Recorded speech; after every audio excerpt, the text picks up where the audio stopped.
Scenes in Bali overnight as hundreds gathered to remember those who lost their lives in the 2002 Bali bombings. But that emotion turning to anger for some after video was played on a big screen of the terrorists and the immediate aftermath of the attack. Among them, Jan Laczynski, who was one of the Aussies who survived the atrocity, and he joins us now from Kuta. Jan, really appreciate your time. I mean, I'm just looking at your shirt there.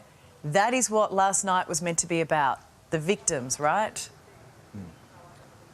Exactly. As I said last night, it should have been about 202 people and 88 Australians.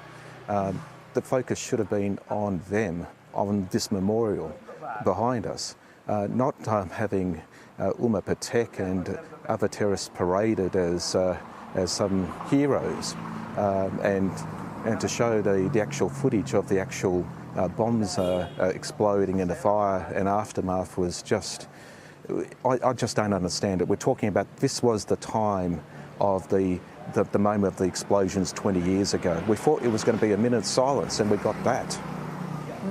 Well, can you then explain exactly how that played out? I mean, that vision, you said they played the aftermath. Why did they show these faces of evil? Why were they even up on the big screen?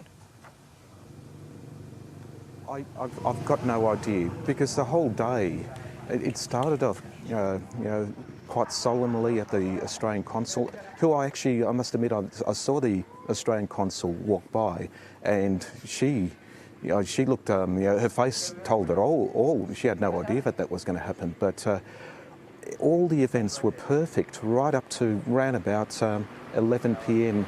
last night, when they chose to show these terrorists being paraded around. It just made no sense.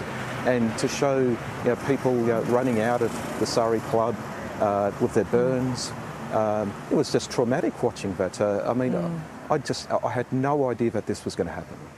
So, I mean, how are you feeling about it now? I mean, because you lost 5 mates that night, Jan, and I mean, the trauma that you must have already been living last night during that commemoration, I can't imagine how this then added to your pain. Well, look, when I saw this was happening, I actually walked away from here towards the Surrey Club area, because I just didn't want to see that. And then I saw like a couple of girls and other people were just running, crying. They were in tears seeing that. It was very traumatic, and it just didn't make any sense. Why would you do this at 11 p.m, exactly 20 years to the moment, to the night? It just didn't make any sense. I don't understand why they would have done that. Yeah, I mean, I'm so sorry that this has happened and it marred what was otherwise a really beautiful, moving service. Can I just ask, why was it important for you, 20 years on, to be back in Bali for this moment?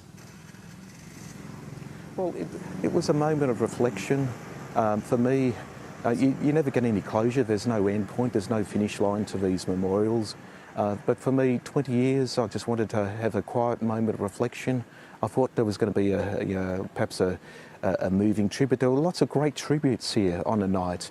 Everything was great until the moment of the 20th anniversary, right at the moment. We're talking about like 11 p.m. You'd want to have a minute's silence or something, or a moment of reflection. But all we got was a reflection of the terrorists and the bombs taking off. All the trauma that happened over the years was just being replayed for us. It just made no sense. We were supposed to be lighting candles here, and instead we're all just walking away. I mean, it was just bizarre. That's the only word I've got. I don't understand why they would have done it. It made no sense. It was painful to watch. Very, very painful to watch. Traumatising all over again. Well, this morning, Jan, we are remembering all those faces that are on your shirt there this morning and all those names behind you. That's what we will focus on. We appreciate your time this morning. Thank you. Carl. Well